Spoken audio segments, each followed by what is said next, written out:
Hein, vous parliez de quoi? Des fleurs. Des fleurs. Oui, tout à fait. Bon, nous on va parler tout de suite de l'association l'Amiga di Rudioni, une association installée dans le Cap Corse. Roger Philippe, vous en êtes à l'initiative, vous en êtes aussi le président. On va d'abord donner la carte d'identité de cette association qui est... Crète, qui est sans étude d'impact préalable, ce qui semble tout à fait dangereux pour l'équilibre environnemental et de l'écosystème. Donc nous sommes nés de toute cette problématique et nous avons décidé de prendre en main notre patrimoine car finalement cette prévention ne nous convenait pas du tout et nous nous sommes mis au travail et nous avons voulu démontrer quelle était la prévention qui convenait à notre type de région d'abord, puisque la climatologie est un peu particulière, vu que les incendies sont portés par des vents très violents, 160-180 km/h, et qui en même temps respectait l'équilibre de l'environnement et qui était paysagère. Donc avant d'être une démarche associative, c'était pratiquement une démarche militante. C'est une démarche associative et militante environnementale, à savoir que bon, finalement, on s'est mis au travail tout de suite pour mettre une vitrine en place. Et donc s'adresser à toutes les institutions et à tous les politiques locaux afin de leur démontrer ce qu'il était possible de faire, parce qu'il ne faut pas oublier que tous les hameaux du Cap Corse sont dans l'abandon le plus total et que les plans de lutte et de prévention contre les incendies qui sont signés par les élus laissent ces hameaux dans le plus strict abandon. Donc nous partons du principe que tout ce qui est à défendre est dans les hameaux, c'est-à-dire les vies humaines d'abord et les biens ensuite, et que donc il faut protéger ces hameaux. D'autant que l'été dernier, c'était encore d'actualité. Hein. Et justement, oui, nous avons eu donc malheureusement le tragique exemple de l'été 2003, mais je n'ai pas l'impression que ça serve pour autant, parce que rien ne bouge, nous en reparlerons, et que bien que nous continuions à travailler, que nous ayons des résultats probants, nous n'avons pas pour autant les aides que nous devrions avoir. Bon, on va regarder, si vous le voulez, avec vous, Sandrine, hein, puisque vous avez suivi une des actions hein, avec l'Amiga di Rudioni dans le Cap Corse. Oui, alors tout à fait, nous avons passé une journée avec l'association. On n'a pas eu le temps de s'ennuyer, hein, tant vu l'étendue de la diversité des chantiers en cours et réalisés. Alors, et ce jour-là était présent notamment sur le chantier de débroussaillement des berges de Lourdes, était présent donc l'équipe d'élagage et le responsable du patrimoine de l'Office de l'environnement, et ils vont nous donner leur impression. Ah ben, on regarde.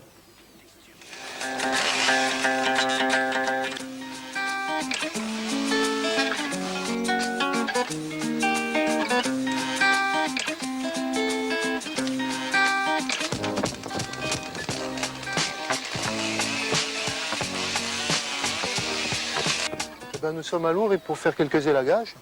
On a une trentaine d'élagages dans le cadre d'un travail qu'on fait pour l'association l'Amiga di Rudioni.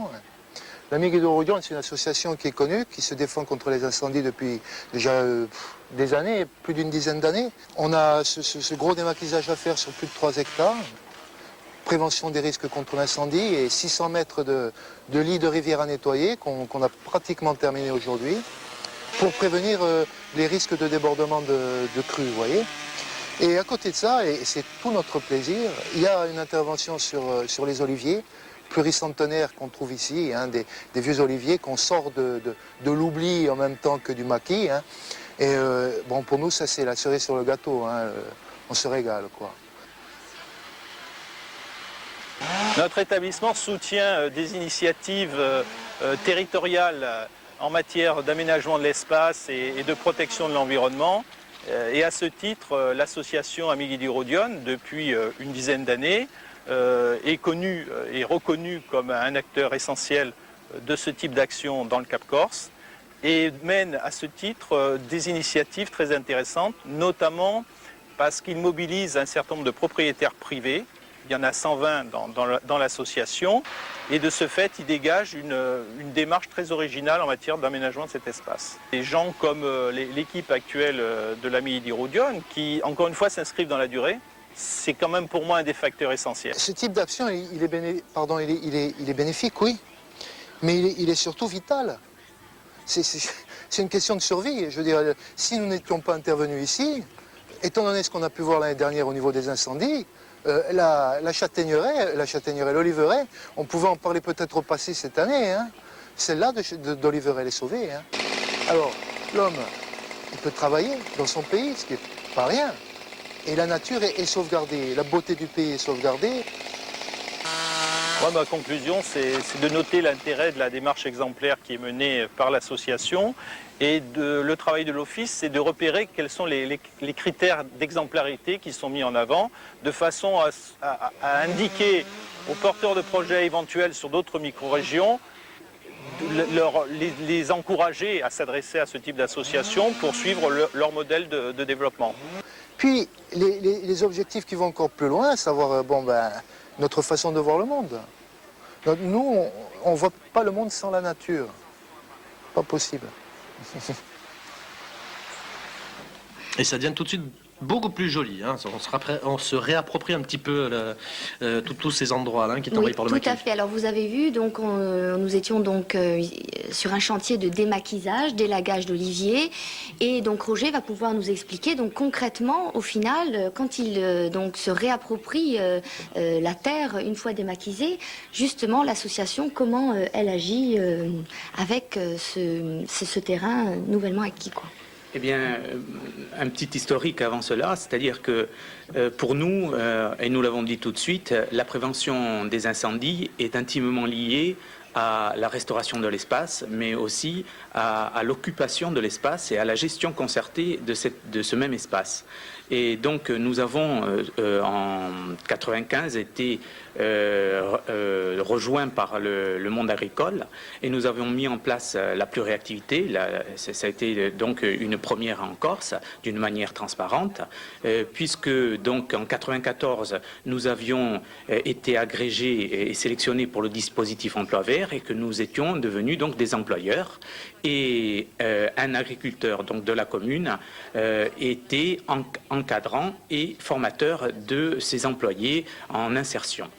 Donc nous avons en 1996, pour mettre en place une gestion concertée de l'espace restauré, nous avons créé une association syndicale libre de propriétaires qui réunit 120 propriétaires sur les berges de la rivière Oulouri et sur une superficie de 60 hectares. Nous avions au préalable et pendant ce temps mis en place des chantiers de prévention incendie autour des hameaux de la commune et nous en sommes donc aujourd'hui à une superficie restaurée de plus de 150 hectares. Mais, juste parenthèse, parce que vous parlez aussi des propriétaires privés. Oui. Est-ce que c'est difficile de faire passer le message et surtout de les rassembler, de les réunir? Bien, justement, c'est parce qu'il nous semblait que le propriétaire foncier avait toujours été laissé de côté dans les dynamiques de prévention et il nous semblait que, bien au contraire, il fallait qu'il rentre au cœur de la dynamique puisqu'il est propriétaire foncier et que donc sans sa participation, aucun projet ni de prévention ni de développement durable n'est possible. Donc nous avons créé cette association de propriétaires pour que le propriétaire figure au centre de la dynamique.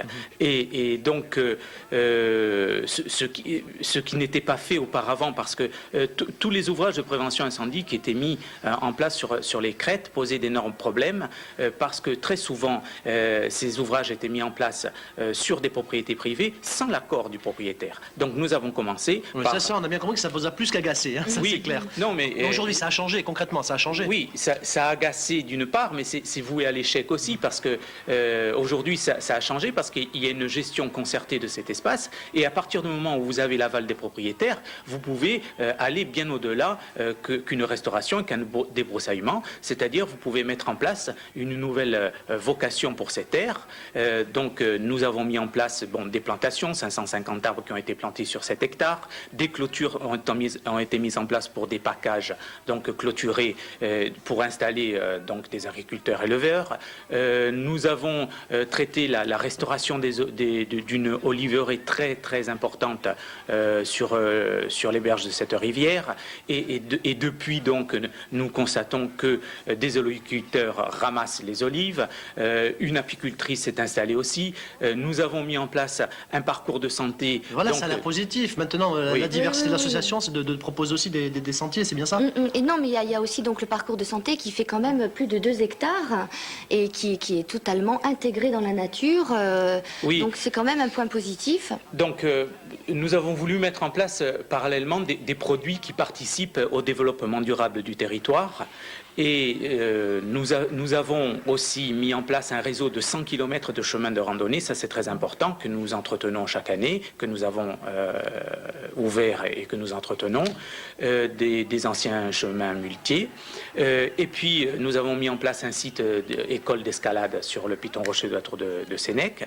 Et donc nous avons mis en place ce parcours de santé parce que de toute façon, tous les projets que nous mettons en place, nous essayons de faire en sorte qu'il y ait une cohérence au niveau de ces projets, parce que ces projets donc naissent toujours de l'observation des besoins qui remontent du terrain. Ce qui veut dire qu'en travaillant sur la prévention contre les incendies, vous proposez aujourd'hui un produit touristique? Ben oui, tout à fait, parce que comme pour nous, la prévention, je le redis, est synonyme d'occupation de l'espace, il faut mettre donc en réseau et en cohésion tous les acteurs de terrain et tous les acteurs de l'espace rural. Donc les acteurs de l'espace rural, c'est au premier chef les agriculteurs, mais bien entendu, il faut qu'il y ait une cohésion au niveau donc agro-touristique, éco-touristique et associative. Et c'est ce que nous avons voulu mettre en place et donc à force de beaucoup de volonté et de travail surtout, parce que l'étendue du travail est considérable, nous y sommes parvenus.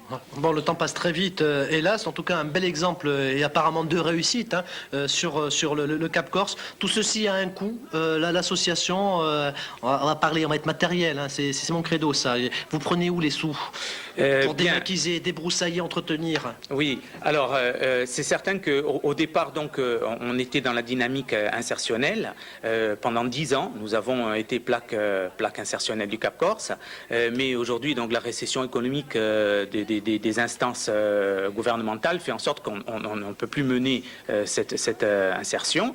Nous avons eu comme premier partenaire depuis 1994 l'Office de l'environnement qui a toujours soutenu des projets donc exemplaires.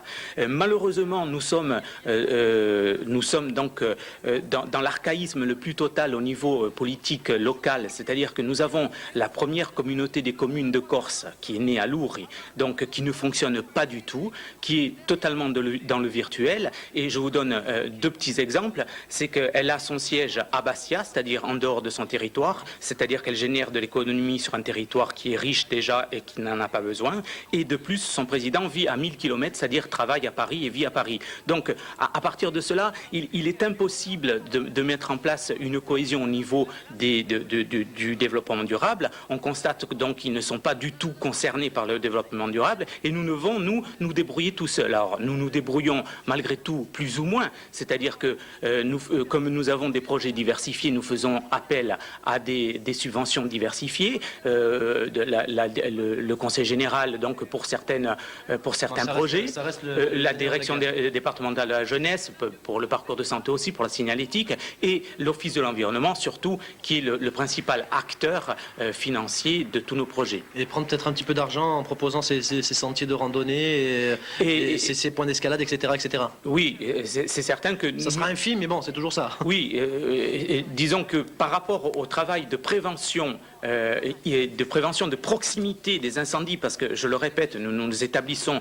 autour des hameaux, c'est-à-dire nous facilitons le travail des combattants du feu, par rapport à l'étendue de la prévention que nous avons mis en place, plus de 150 hectares de terrain restaurés, eh bien, avec toute la tchatcha qui est faite autour de la prévention, et nous ne sommes pas aidés sur l'entretien de nos pare-feux. Et ça, c'est vraiment ce qui est dommage.